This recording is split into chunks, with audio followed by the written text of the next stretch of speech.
cutting winter wheat today, but last night we had some rain, so... You ready, Kate? I'm ready. So we're not... Okay, well, let's go back and start where we were, Dan. We haven't been able to start cutting yet because we got rain last night, and so the moisture has been about 15 on the wheat, and to put it in the bins without a fan, we want it to be around 12.5. That is why we've waited a little bit for it to dry out. It's been a tad bit windy, so that helps it dry out, but it hasn't been too warm. And we thought we were going to have to wait an hour, but we're going to try it now, and we think we might be able to start cutting. And then my uncle is going to put a fan on a grain bin, and that allows us to put a little bit more moist wheat in the bin, but we don't want too moist. I'm just following the other combine, so it's getting a little bit bouncy. I have the air in my seat, and I think it's going to be a fabulous day at harvest. It's not as warm today. I think it's only going to get to 80. The last time I videoed it was 91. We are cutting winter wheat, or it's swath, so we're picking it up with the combine, and the small header today. And winter wheat, the two types of wheat we have on the farm are winter wheat and spring wheat. And with spring... Hey, there's some washouts in this field, you know, where the little toolies are, so you want to be real careful, you know, and know where you're crossing or how deep it is. Don't go bombing through them just in case, you know, they're deep. Okay, thank you. My dad just told me that there's a little bit of washouts, which is usually from water in the field, and so I need to go fairly slow through them. Anyway, so winter wheat has to freeze. You plant it in the fall, and it has to freeze in order to, or else it will just grow kind of like grass, in order to have the heads on it, the grain that we that we pick up with the combine. And then spring wheat doesn't, it's not good for it to freeze. And we plant mostly winter wheat, but we do have some spring wheat. We also have some barley, but today it's winter wheat. And we swath most of our winter wheat because there's this thing called this bug called sawfly, and they eat the stem of the wheat. That makes it so the wheat will fall over and you can't pick it up with the big headers, and you'll have a chance to see us cutting with big headers, probably straight cutting. We call it straight cutting some spring wheat, as well as barley. We'll straight cut all of it. That's what we're up to right now. We're going to try this wheat, see if the moisture, hopefully it's good, and we'll just get started for the day. Got a late start, but it's kind of touch and go at the beginning of the harvest. Right up in front where I am here. Do you see that? Yeah, I see it. Thank you. Around the corner, because we're a little bit further than you are. Oh yeah, just right there at the corner. My combine is now is where your road starts. You'll have to come around, yeah, at the corner here. Alright, thank you. It's really fantastic that we have a radio system, because without it, we would not be able to get in contact with each other, and really the operation wouldn't be able to go. So this is kind of what it looks like right now. Just making a little turn here.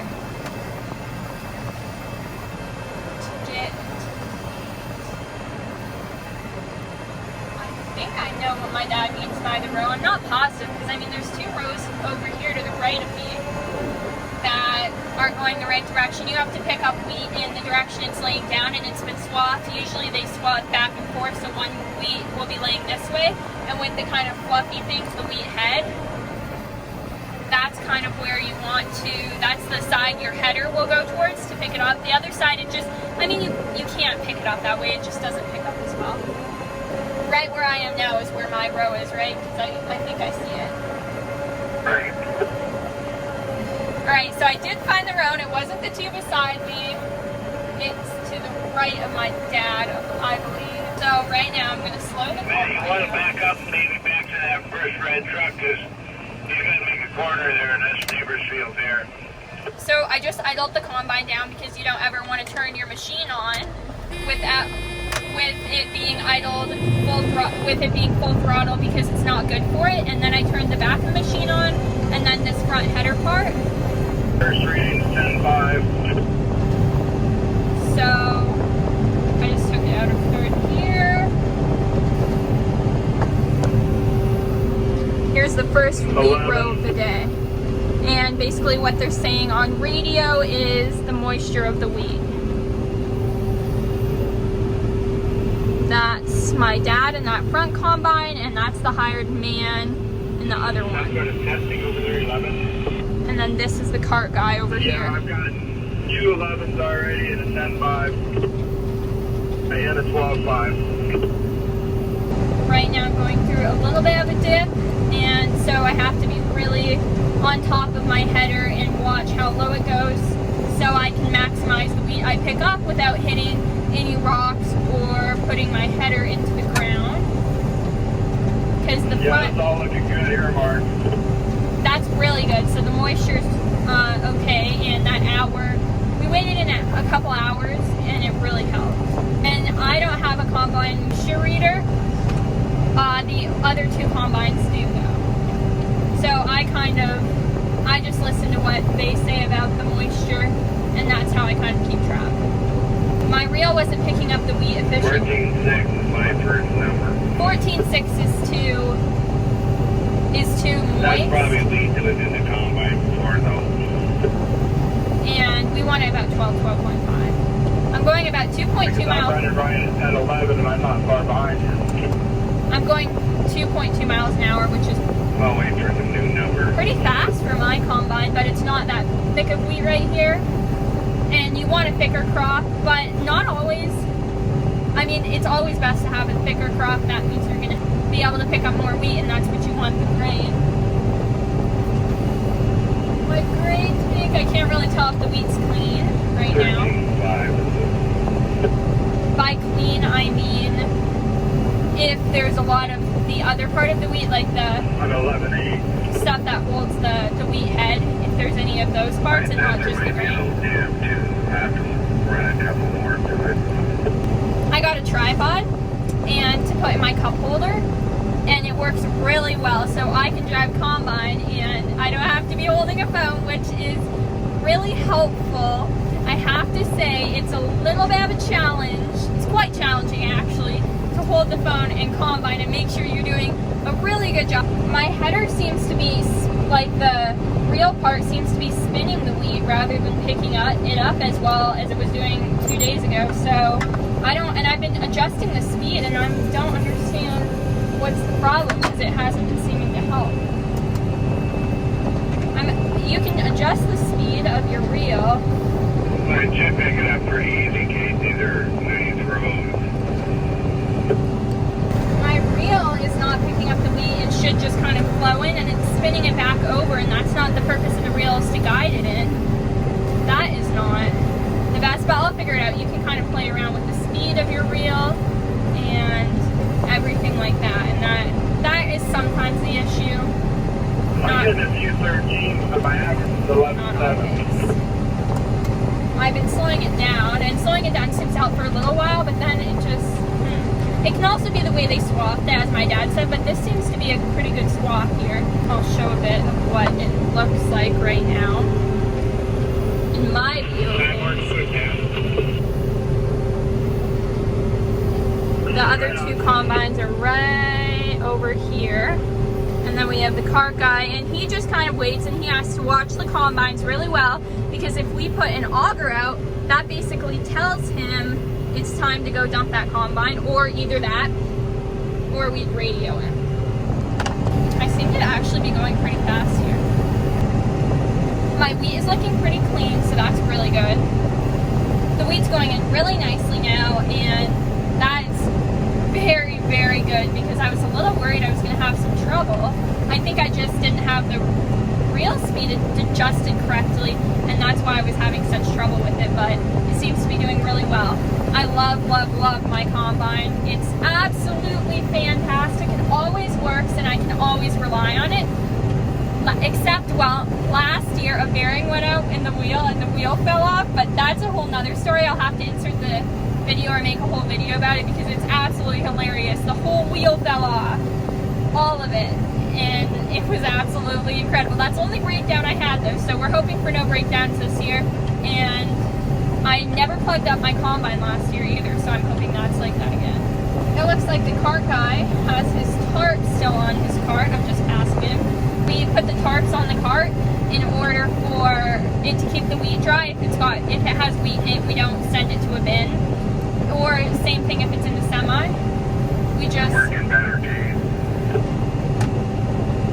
Yeah, it's actually working a lot better. I think I just had to adjust the speed of the reel, and now it seems to be really doing a lot better. So thank you.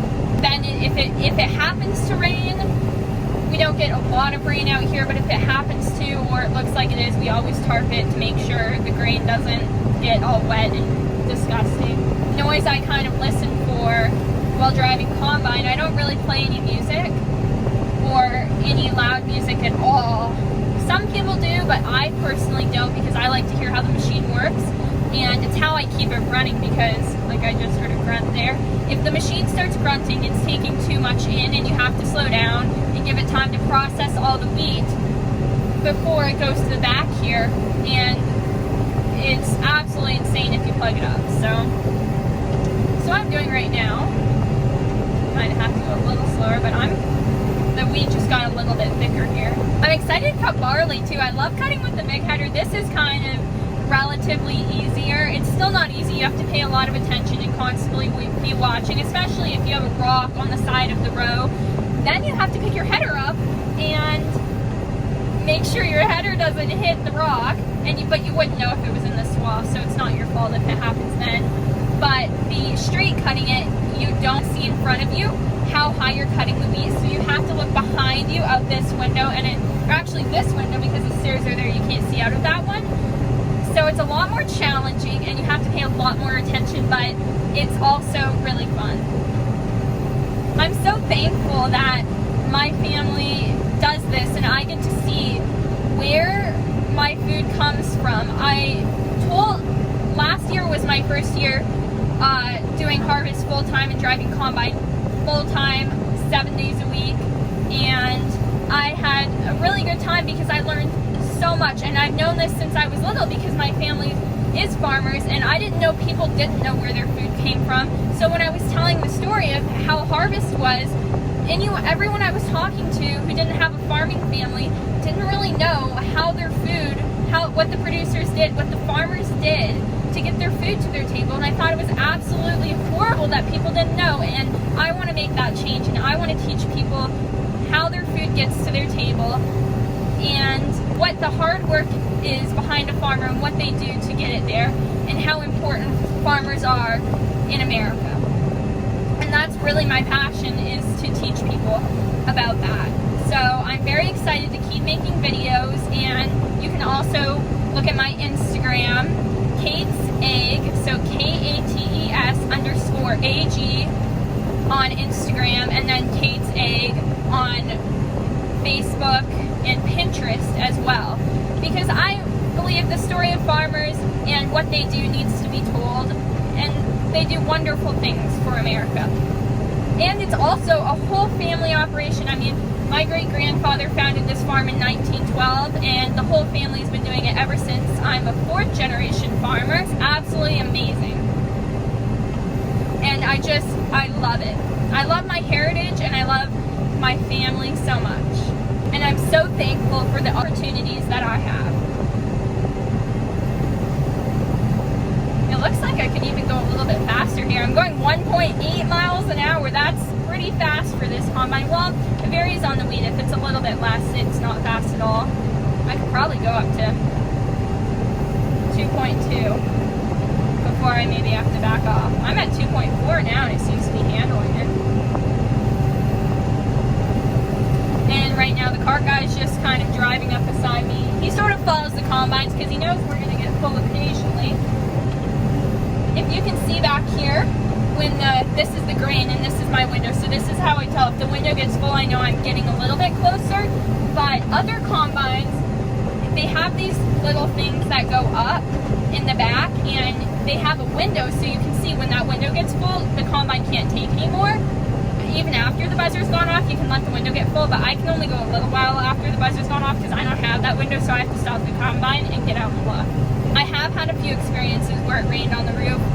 Not very fun. It's really nerve-wracking because you don't want that to happen. You're losing grain. The grain that was so hard to grow what happens is farmers, there's all different types of wheat, all different types of winter wheat, so lots of different categories, and you can't, the same wheat they grow in, say, Kansas isn't necessarily the wheat you should be growing here, because you have different soil.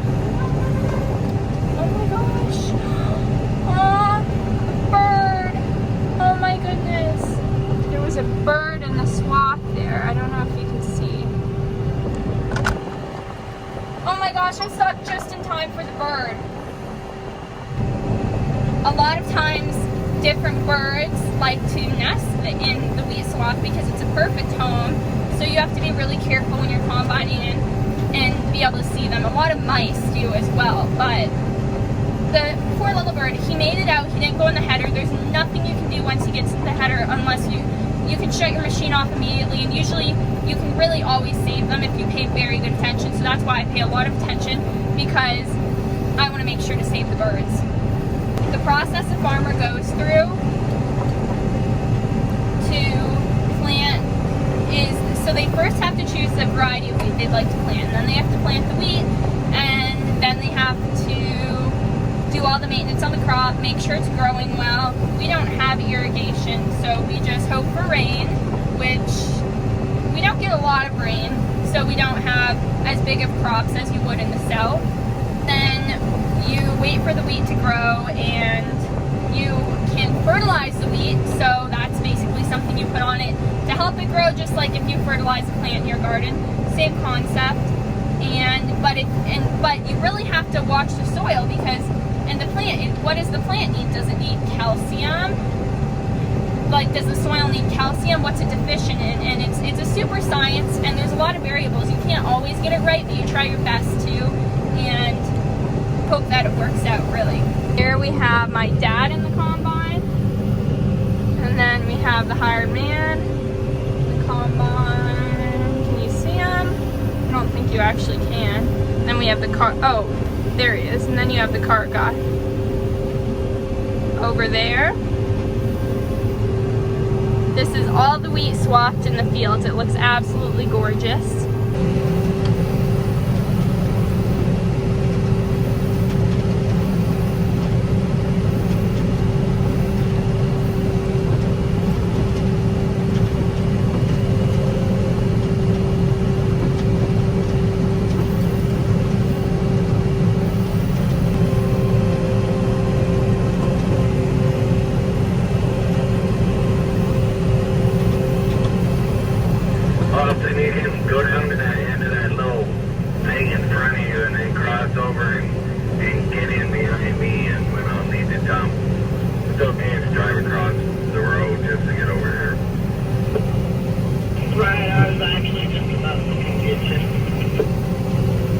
But you go down to the end of that tip so you don't have to drive across 5 rows. You know what I mean?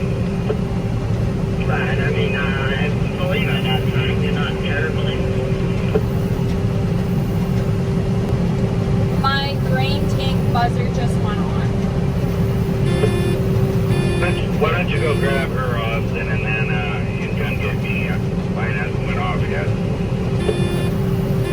Will my next row be right by Dan? I didn't know what you said, Kate. Will my next row be the one right next to Dan? Vanya's right. Yeah. Okay, thank you.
We decided to stop for this one because our grain cart driver is new and we have a little bit of a turn coming up here. So that's never good. You always want to be on a straight shot and without a hill portion when you dump in the grain cart, because you don't want to, no one wants to hit each other.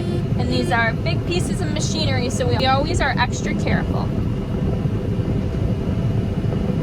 It's really cool how much grain it holds though. And then we'll start to see this window get smaller because there will be less grain in it. I get to be the lucky first one to dump in the grain cart, so I won't have to move my combine at all. When you're the third one, it fills the grain cart, so you have to totally maneuver it and back up and go forward and back up and go forward. So I definitely wouldn't be able to film that because it's a lot more challenging. But this is what it looks like when it's going in. This is where the grain is held, and this is what it looks like kind of inside, which is really, it's really actually amazing, these combines. I need to clean the window, but you can't really clean the inside of it that well.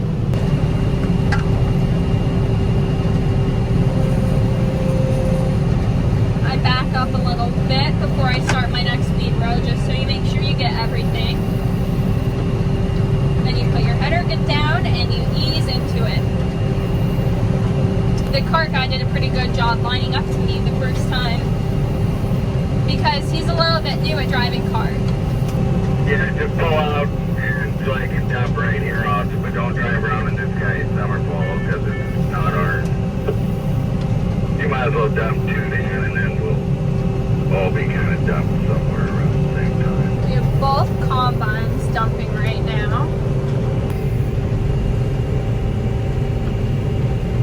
They both have their augers out, and once they're both stopped because they have too much grain in them.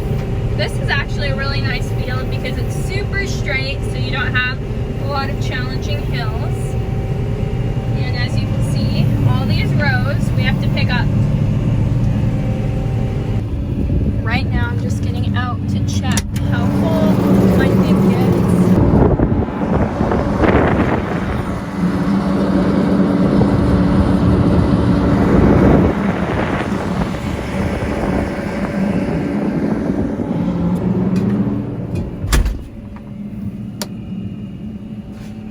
Right now we're doing a dump stop because I was too full and the grain cart guy was dumping in the semi, and the last one was on the go though and it went really well for his second time, or second day, excuse me.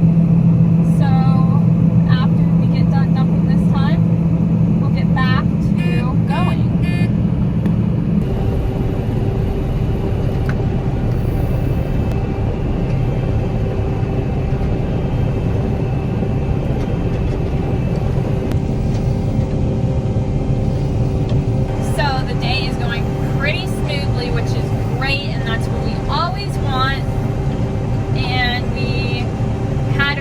Breakdowns last year, not this combine except when the wheel fell off, but we haven't had any yet this year, and that's always great to know that your equipment's running good in the start of harvest.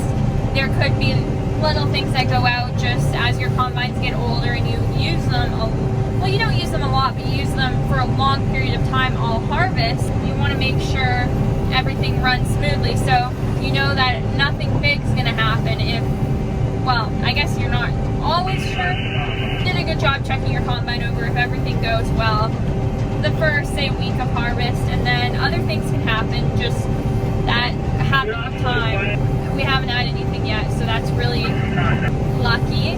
And their bearings are basically kind of the things that turn in different parts of the combine. The combine has a lot of them, and they go out actually. You know, there can always be a different bearing go out. It's actually a bit windy today, and it's always windy in Montana. If you've ever been to Montana, it's always windy. I mean, always. We get 80-mile-an-hour winds sometimes, which we don't have today. We have about 30-mile-an-hour winds today, I heard on the radio. It's just kind of Montana weather.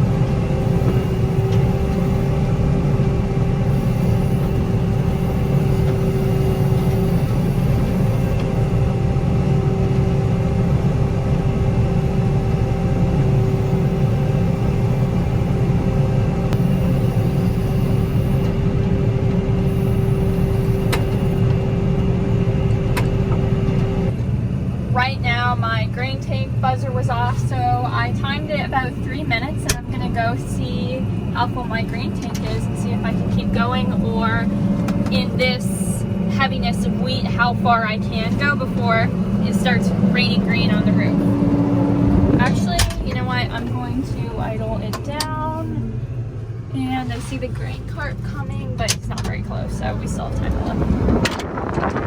Let's see.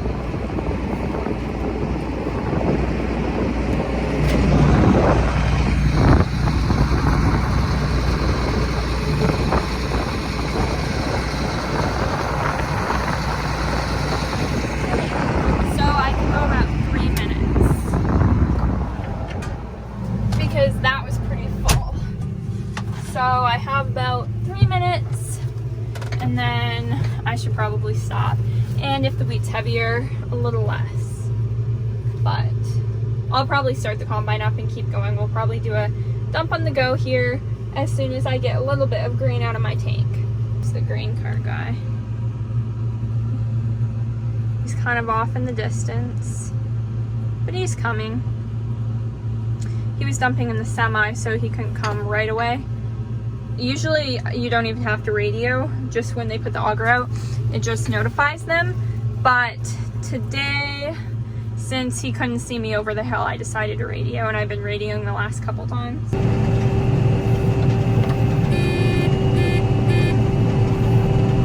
right now I'm just filming the process of dumping on the go.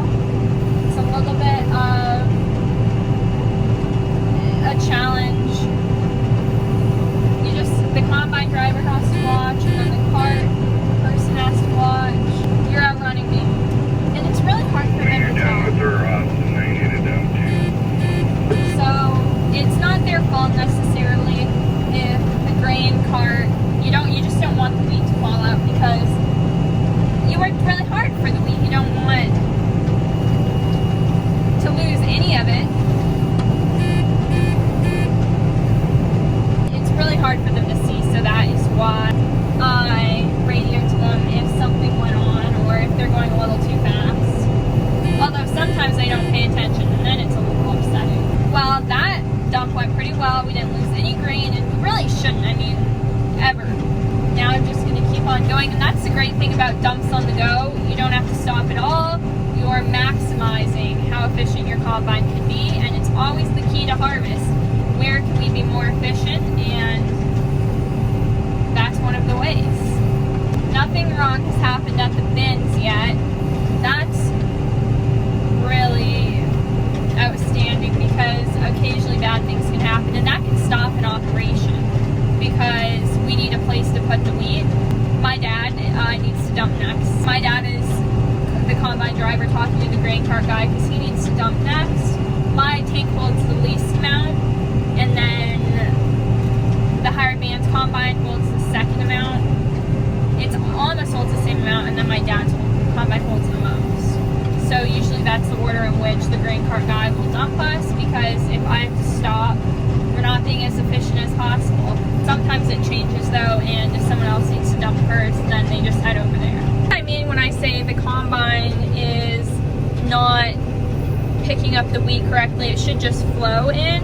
And as you see here on the left corner, it is just rolling and not coming in. So I don't know if that's a matter of reel speed, which is this button right here, controls my reel speed. So maybe and it's turtle and rabbit again, so it makes it pretty easy. Oh, it might have been a little bit a contributor. I think we figured it out. It was reel speed, and now it's all good. That makes me actually really happy that I figured that out, because it can be a little frustrating in the combine. That was my Uncle Chris asking if the wheat is dry or what the moisture level is. It's getting better. You know, it's 13 to once in a while it goes to 15. Not hardly ever, but this is the right side of my combine. The round was way drier than the round before that. This is the right side of my combine. Give me some numbers. The front view. I'm running right about 12 to 13. The left view. It was drier? moisture? They're talking moisture levels of wheat. Well, there was a little wet spot at the south end. You know, it was just kind of a flat area.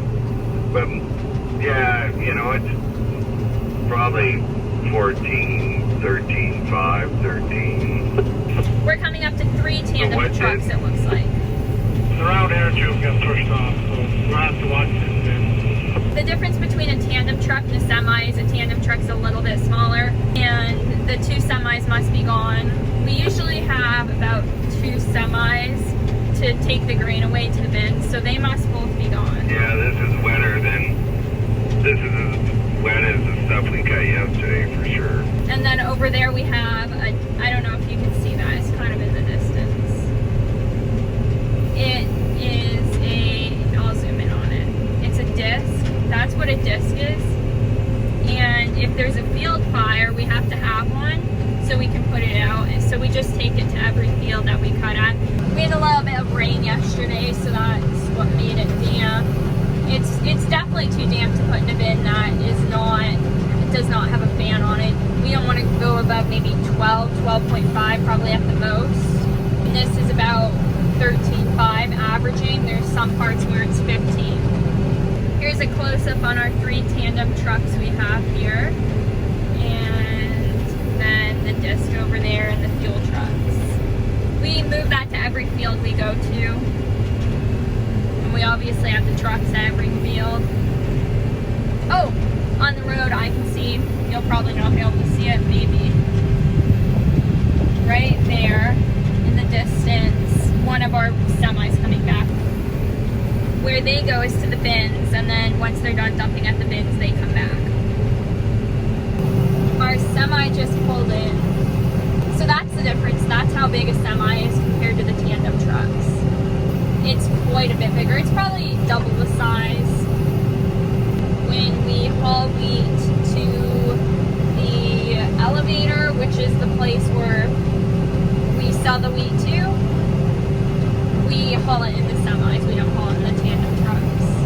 Unless we're doing like a little load, and then we'll take a tandem truck, because there's no need to fill it, to partially fill a semi. Okay, how's your temperature, bud? It's actually halfway.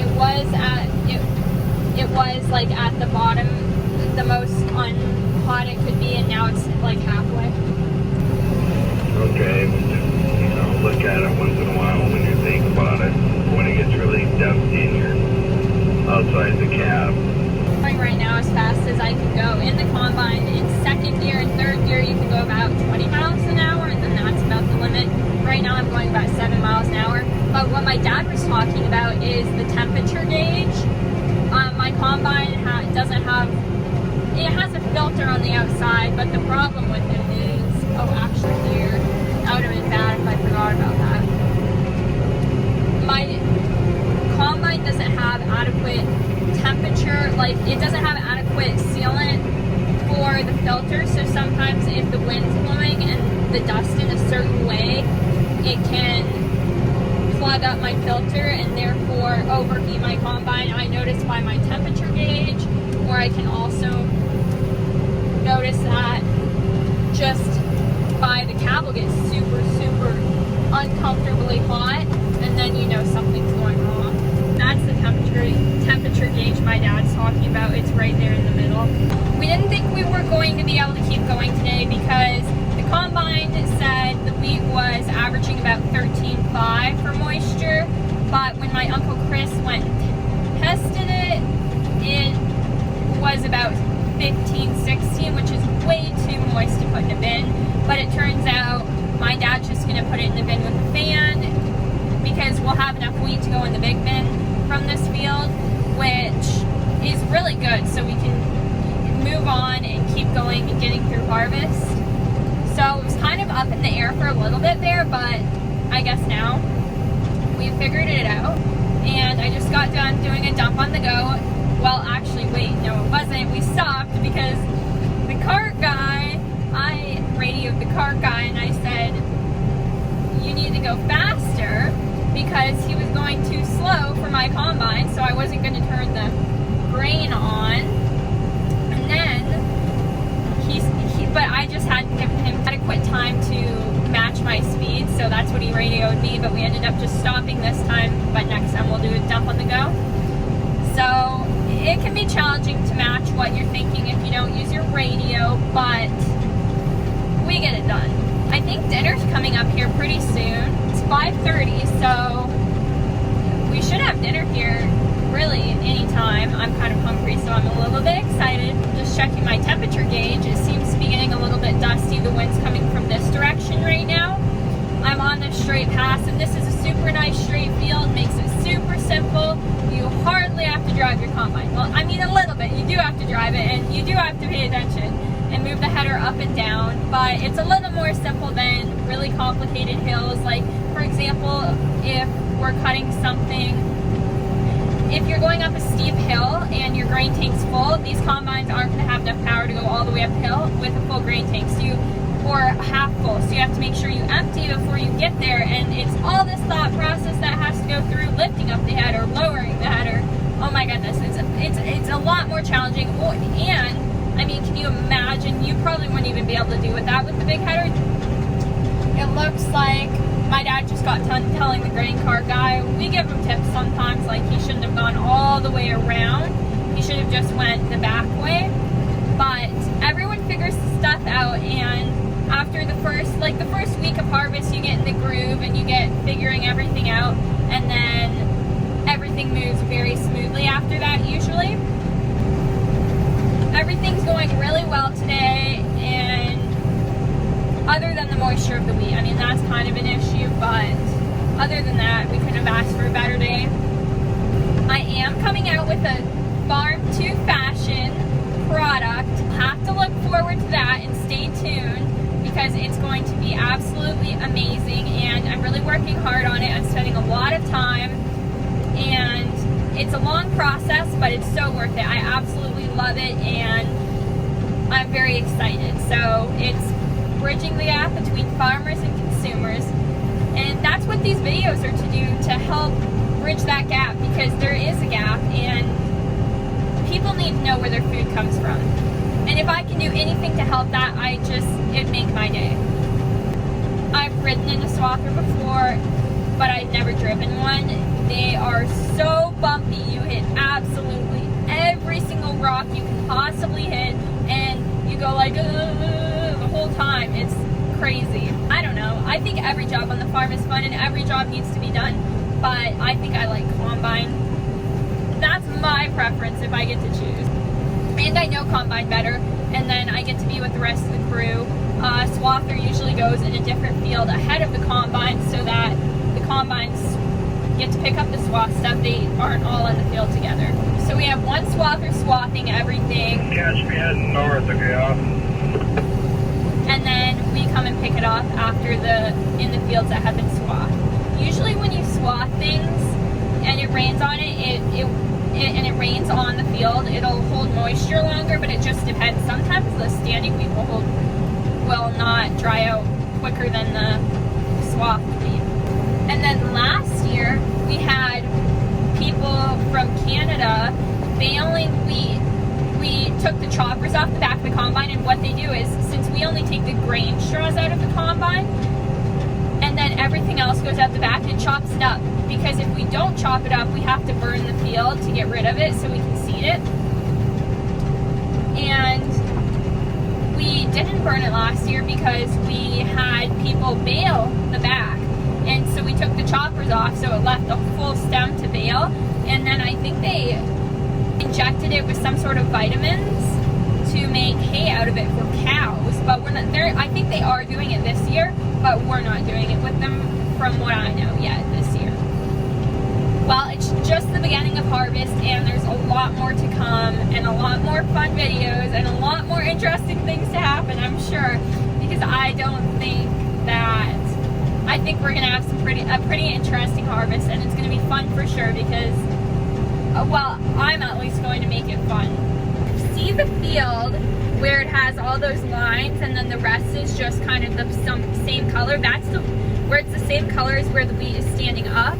Where it's a different color, or where it's in the rows, is the part that's been swathed. And if you see that machine there right behind that red tandem truck is the swather, and just this dynamic is interesting. All the components, there's so many, so there's never a dull moment. I'm going to end the video off here because it's almost dinner, and recap of the day, it went really well, and it's a great day. Mark, what end of the field do you want me on? That's my aunt for dinner. Right up at the end where, you know, where we had dinner or lunch. We eat dinners in the field. Okay, I drove down to the bend. I'm heading back up the road now. And lunch in the field. So that's very, very... Go into that thing in there. There's a place to turn around by that bend. It's really great to eat dinner Yes, and lunch in the thank field. goodness. The views are beautiful. So I think I'll just end the video here, and it was a really good day. So thank you for watching. Make sure to subscribe and like the video, and also follow Kate's Egg on Instagram. Thank you for watching. Okay, bye.